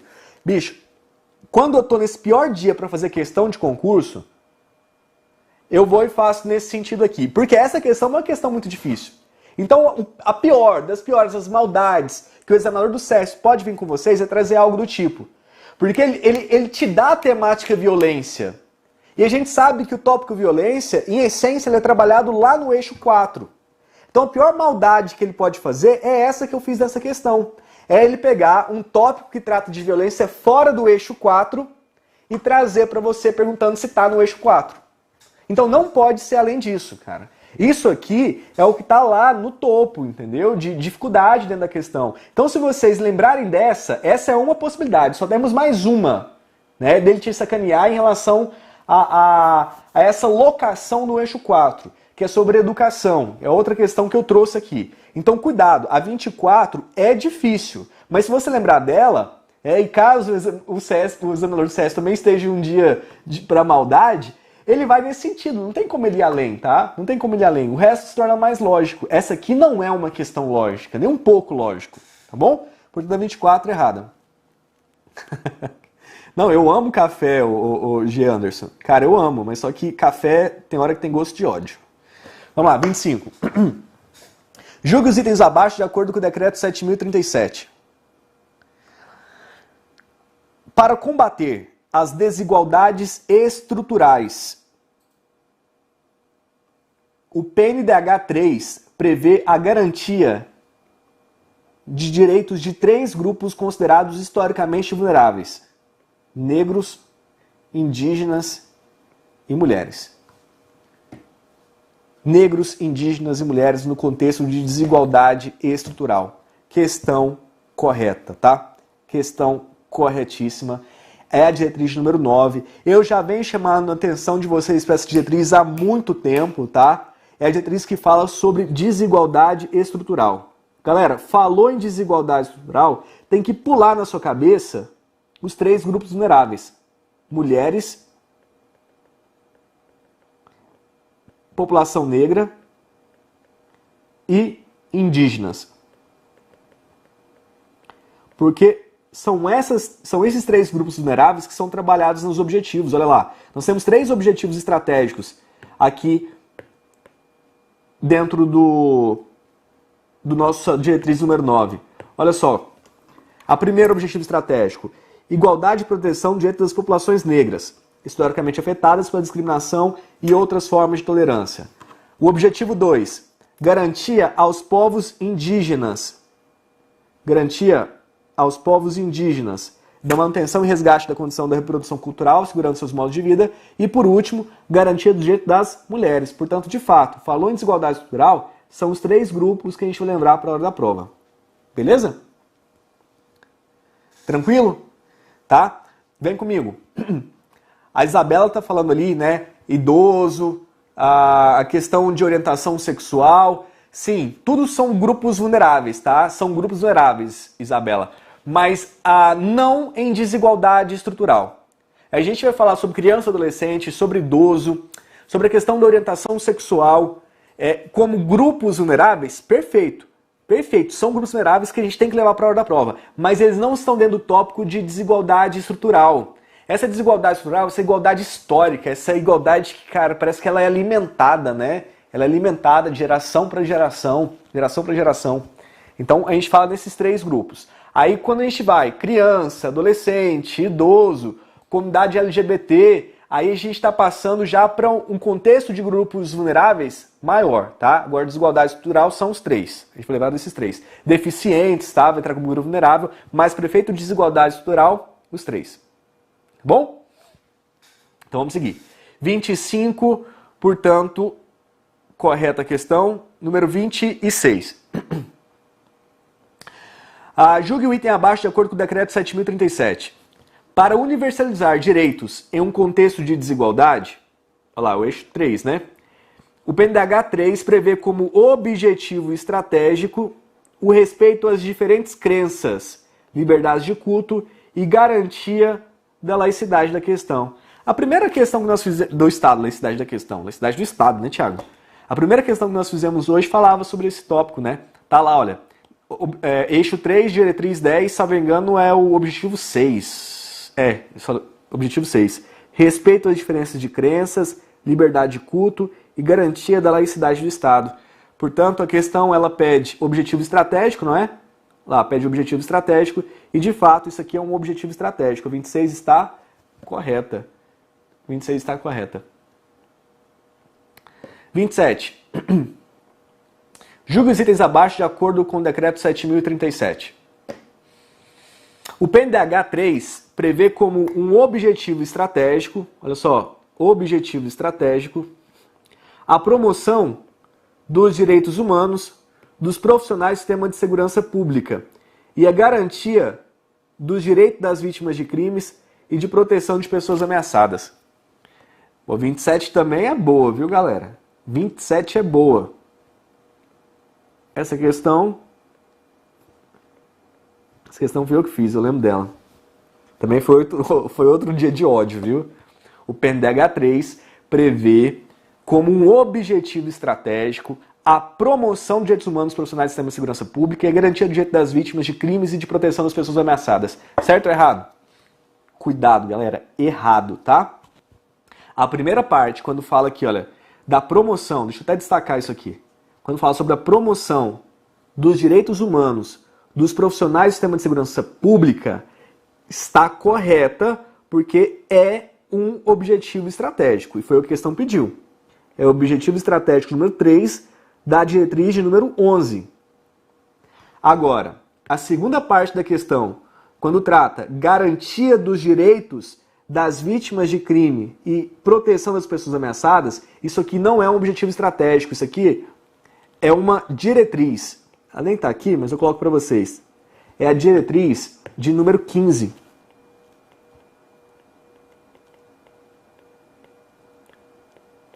Diretriz número 15 é que traz aí pra gente a garantia do direito das vítimas de crime e proteção das pessoas ameaçadas, tá? Então, muito cuidado. A primeira parte está correto, é um objetivo estratégico, é inclusive um objetivo estratégico que eu sempre chamo a atenção para vocês, eu faço uma estrelinha lá na aula, né? Falo, olha, isso aqui é tópico de prova, carreira policial vai te perguntar isso aqui, tá? Mas eu acrescentei um teor a mais nessa questão. Essa garantia do direito das vítimas de crimes, ela está no PNDH, mas está prevista como diretriz e não como objetivo estratégico. Fechou? Portanto, 27 errado. 28. O Programa Nacional de Direitos Humanos, o PNDH 3, é um documento dividido em eixos orientadores, diretrizes, objetivos estratégicos e ações programáticas, sendo que uma de suas diretrizes prevê expressamente o direito à memória e à verdade. Questão errada, porque direito à memória e à verdade não é diretriz, e sim eixo orientador. Direito à memória e à verdade, eixo orientador. Beleza? Vem comigo. Gerson, derruba mesmo, cara. Mas a intenção é que vocês, alunos aqui do GRAN, acertem essas questões e o concorrente não. Cara, a gente tem que gostar de questão difícil para a prova. Principalmente questão difícil que a gente está estudando. Porque se a gente acerta um negócio desse, cara, poucos vão acertar. Poucos vão acertar. Então, o esquema é vai lá e faz. E assim, eu posso ser sincero com vocês que hoje, na matéria de direitos humanos, eu provavelmente já produzi mais questões do que as próprias bancas de concurso público. PNDH, eu posso te dar certeza. Nós temos pouco mais de 30 questões de PNDH e eu já fiz mais de 200.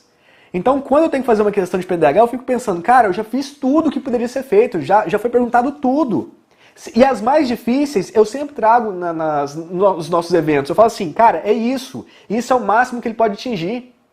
Isso é o máximo. Questão número 28 aqui, juntamente com aquela lá que coloca o enfrentamento da violência sexual, né, e pergunta se está no eixo 4, não está, está no eixo 3, são as questões mais difíceis que pode vir. Cara, você preparou com isso aqui, você leu as questões, tomara que caia, tá? Tomara que caia. 28, portanto, errado. Vem na tela.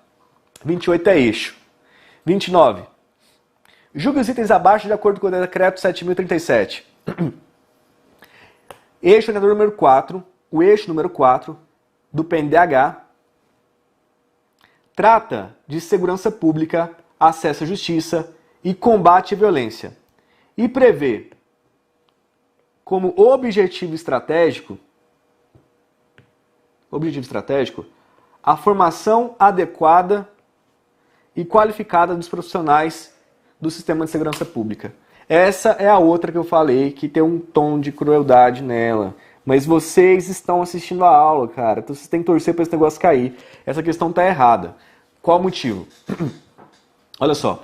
O eixo orientador, número 4 do PNDH 3, trata de segurança pública, acesso à justiça e combate à violência. Correto até aqui.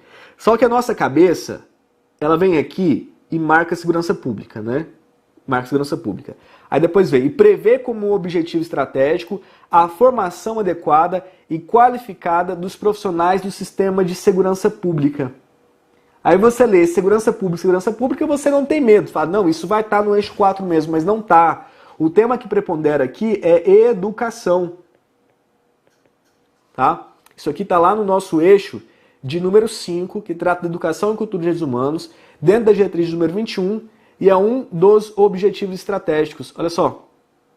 Objetivo estratégico de número 2. Formação adequada e qualificada dos profissionais do sistema de segurança pública. Portanto, a questão está errada. É o único momento que você vai ver, olha, sistema de segurança pública fora do eixo 4. Olha o que eu estou dizendo para vocês. Que importante isso aqui. É o primeiro momento, é o único momento, na verdade, que você vai ver dentro do PNDH o tema segurança pública fora do eixo 4. Cara, então decora um negócio só. Falou na formação continuada, qualificada do profissional de segurança pública, isso só pode ser visto em um único lugar fora do eixo 4, dentro do eixo 5 da educação. Violência. Você vai estudar violência, que é a essência do eixo 4, só em um momento fora do eixo 4. Onde? No enfrentamento da violência sexual. Então você já encontrou as duas exceções, cara. O resto é o mesmo de sempre. O resto é o feijão com arroz. O resto é o feijão com arroz. Beleza? Tinha um colega perguntando quantas questões. A mesma aposta que eu faço para o escrivão, eu faço para o PCDF. 5 questões, tá? 5 questões. Sendo que na de escrivão pode chegar um pouco a mais. Pode chegar um pouquinho a mais. Talvez no máximo 8. No máximo 8. Mas eu acredito 5 questões. E a de agente também 5 questões de direitos humanos. Tá? 5 questões. Pode ter certeza. Quer anotar agora o que eu vou falar? Vai ter mais questão de direitos humanos do que de direito penal. Pode ter certeza disso. Certeza. Terá na sua prova mais questões de direitos humanos do que de direito penal. Tá bom? Então lá, questão número 29, questão errada, vem comigo. Número 30. Em relação à teoria geral dos direitos humanos, assinale a afirmativa correta.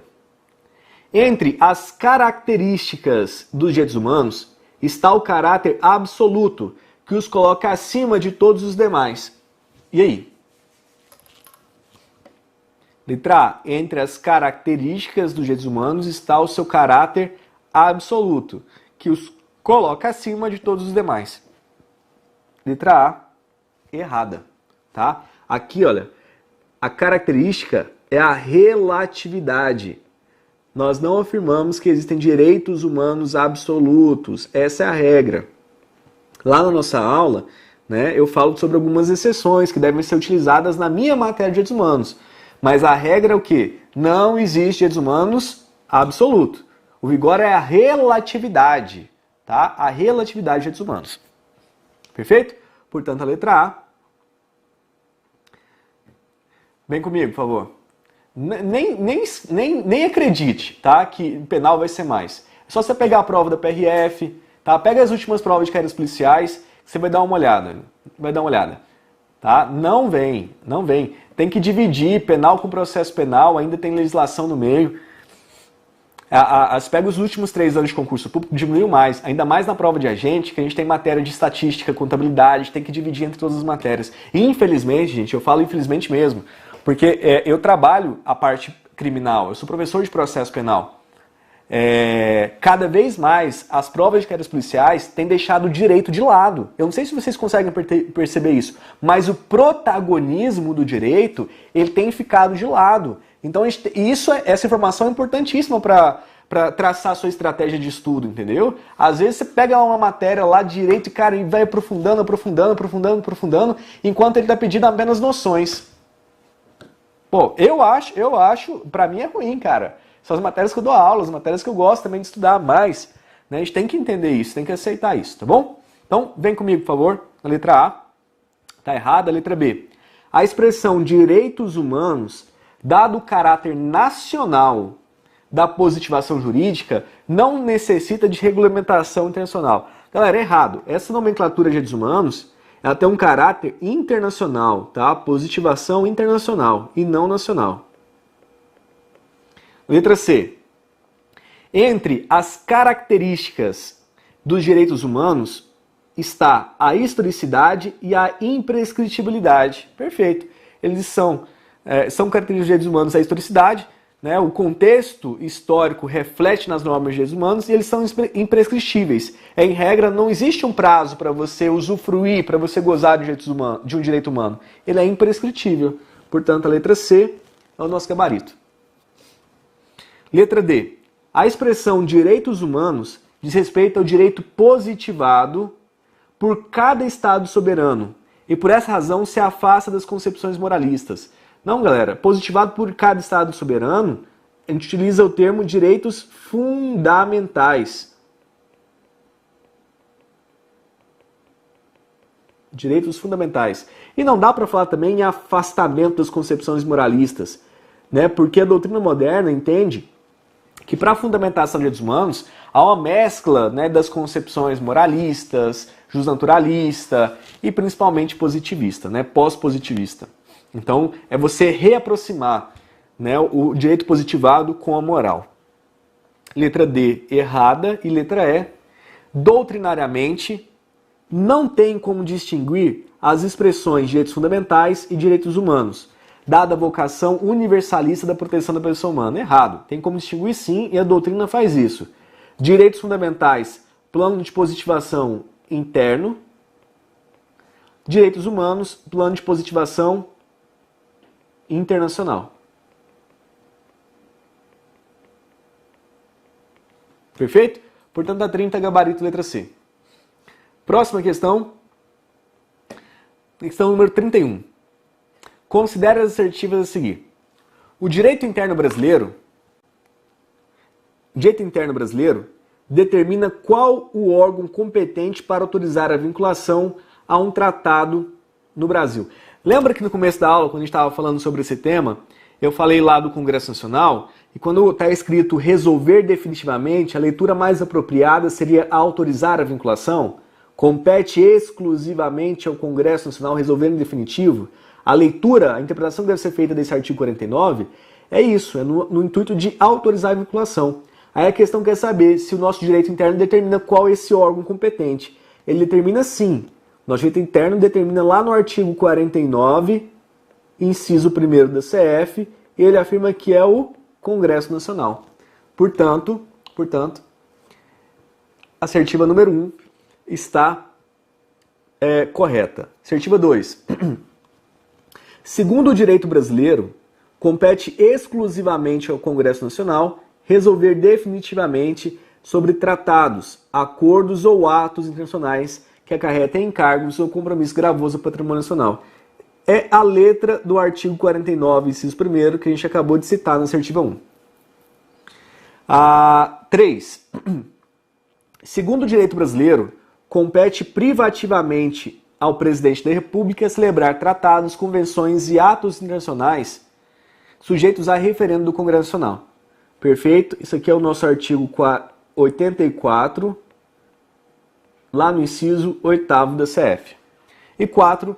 O direito brasileiro, nas suas relações internacionais, rege-se pelo princípio da cooperação entre os povos para o progresso da humanidade. Também está correto, é o nosso artigo 4º, que fala sobre os princípios que regem as relações internacionais. É o artigo 4º, lá no inciso 9º da CF. Portanto, todas as proposições estão corretas.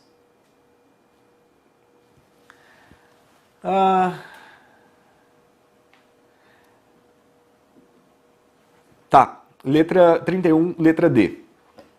32. Considerando a sistemática estabelecida na Constituição da República sobre os tratados internacionais de direitos humanos, assinale a alternativa correta. Os direitos e garantias expressos na Constituição excluem outros decorrentes dos tratados internacionais em que a República Federativa do Brasil seja parte. Os direitos e garantias expressos na Constituição Federal excluem outros decorrentes dos tratados internacionais que a República Federativa do Brasil seja parte. Galera, errado. Pediu conhecimento aqui, olha, do artigo 5º, parágrafo 2º. Tá? A gente tem que lembrar que a enumeração dos direitos fundamentais do CF, ela é aberta. Portanto, olha só, não excluem. Tá? Não excluem. Letra B.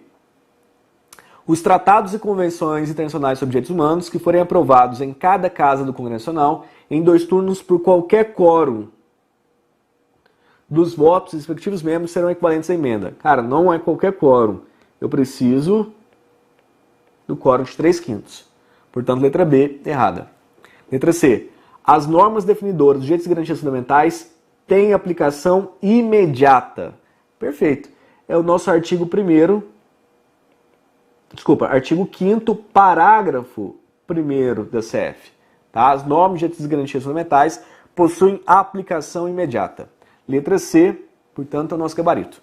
E letra D, o Brasil não se submete à jurisdição do Tribunal Penal Internacional, a cuja criação tem manifestado adesão.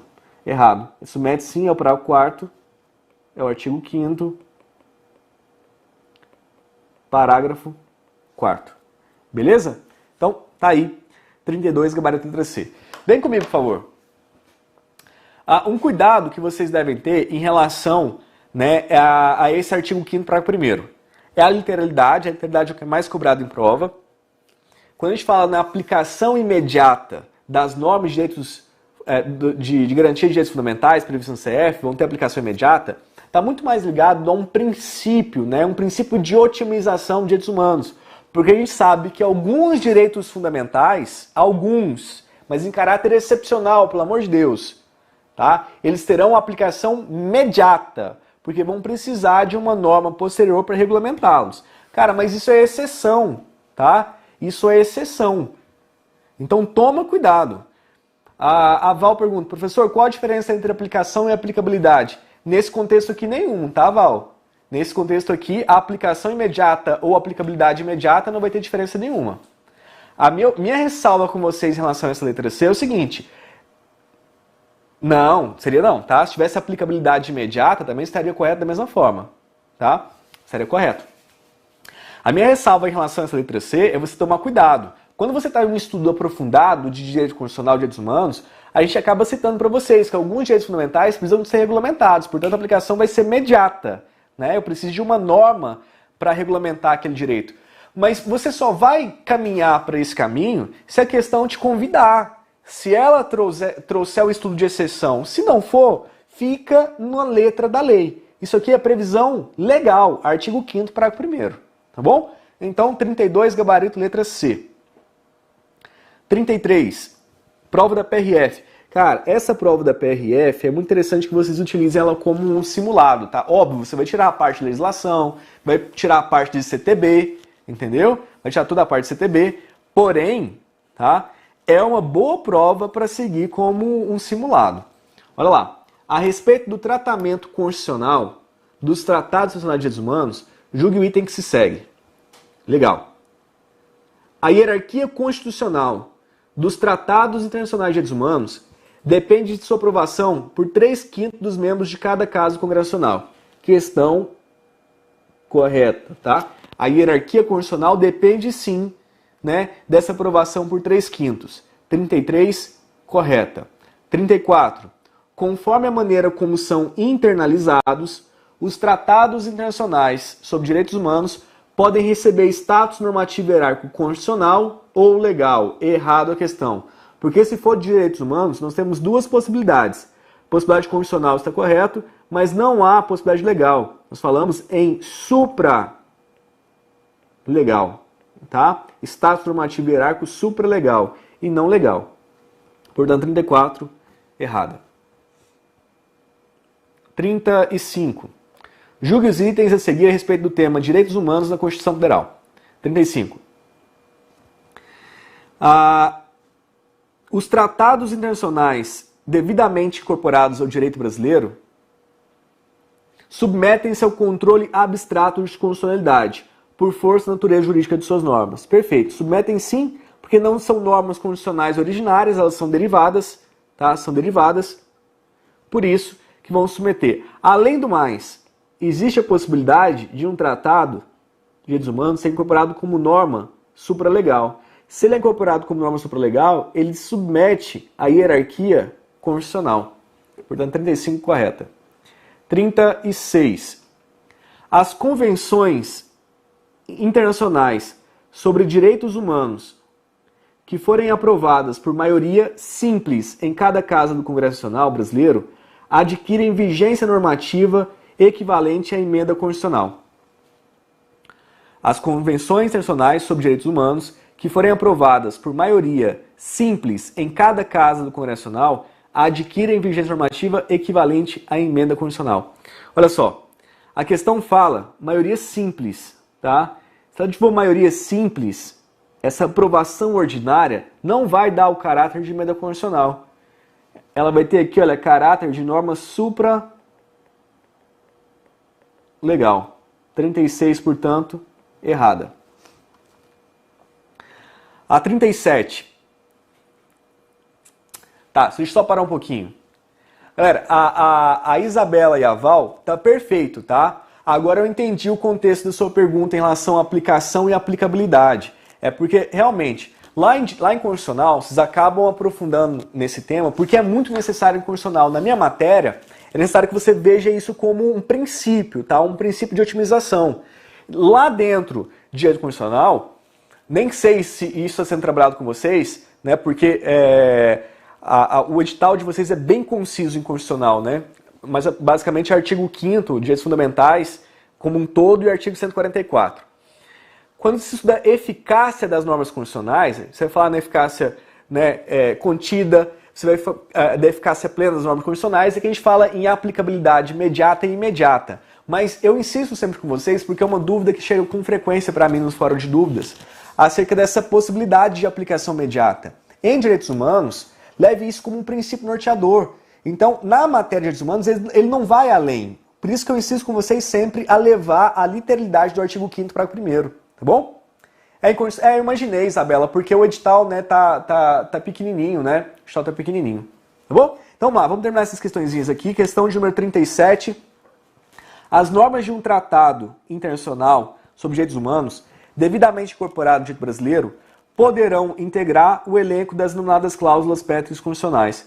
Perfeito, podem sim, porque nós devemos lembrar que direitos e garantias individuais, direitos e garantias individuais, são cláusulas pétreas previstas lá no artigo 60, parágrafo 4º, inciso 4 da CF. Portanto, um Tratado Internacional de Direitos Humanos, quando ele passa pelo processo de incorporação do tratado, aquele direito humano se torna um direito ou garantia individual. Portanto, ele vai integrar a denominada cláusulas pétreas constitucionais. 37 está correto. 38. O Tratado Internacional tem força de lei complementar, sendo superior ao direito interno ordinário, exceto quando versar sobre direitos humanos, quando será internalizado sempre com força de emenda. Pô, é erradíssimo. Primeiro, tem força de lei ordinária. Se é a lei ordinária, não tem como falar que ele vai ser superior ao direito interno ordinário. Ele vai ter equivalência. Exceto quando versar sobre direitos humanos, quando será internalizado sempre com força de emenda? Não. Direitos humanos pode ter força de emenda, mas pode ter força de norma supralegal. Beleza? Portanto, 38, questãozinha correta. Legal, vem comigo. Galera, é isso, tá? Pode vir na 1, por favor.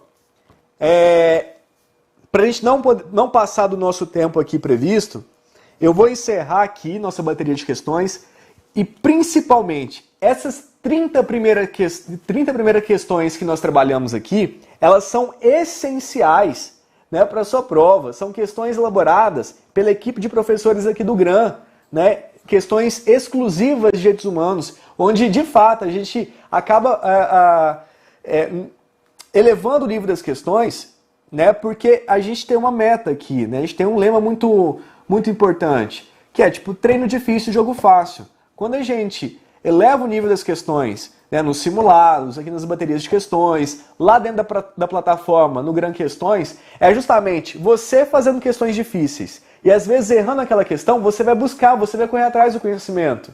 Cara, em uma questão que você erra, você não erra mais.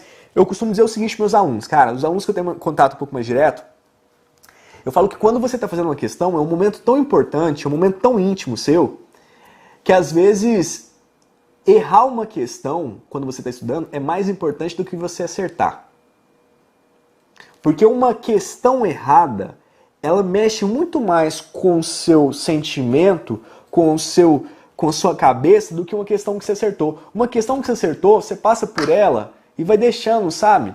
Vai deixando, você esquece de aprofundar. Agora, uma questão que você erra, tá? Ela mexe demais com você, tá? Então vamos, a partir de agora, estudar pensando da seguinte forma. Eu estou fazendo simulado, não tenha medo de errar. Você está tendo uma oportunidade de errar. Uma oportunidade belíssima para errar uma questão. Porque aquela questão que você erra, ela vai te levar sempre para o próximo nível. Ela vai te ajudar a melhorar enquanto conteúdo. Por isso que, cara, é muito importante fazer a questão e não se frustrem com os erros. Esses erros fazem parte da caminhada. São esses erros que vão te levar ao sucesso. Então, a partir de agora, quando estiver fazendo uma questão de concurso, pensa o seguinte, eu estou tendo a oportunidade belíssima de errar uma questão, porque errando ela agora, eu nunca mais vou errar na minha vida. Tudo bem? Galera, boa noite, bom descanso e até a próxima, tá bom? Valeu, tchau, tchau!